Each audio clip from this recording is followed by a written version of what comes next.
بسیار درود عرض و احترامات زیاد. راستی بگیم راه دراز راه دراز. امیدوارم که یکایک شما خوب باشین، صحت سلامت و سربلندی داشته باشین.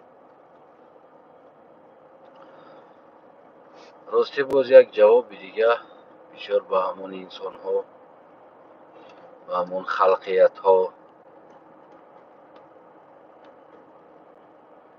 که در زیر کامنت ها در دیگر جای ها می نویسند مرا که نسل چنگیز هستی و نسل مغول هستی و همین خیلی گپ هایی بگیم که نمیشیدنی بیکار می نویسند.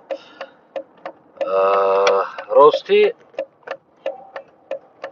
اول بگیم که صد افسوس که من نسل چنگیز نیستم.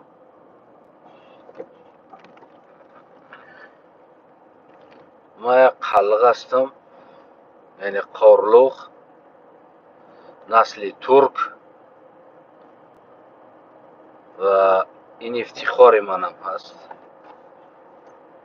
که من نسل ترک هستم. بسیار متاسفانه که من نسل چنگیز نیستم و این کلمه هایی که میخواهم با این کلمه مرا تحقیر کنند، توهین کنند. برعکس چنگیز یکی از فرزندهای ترک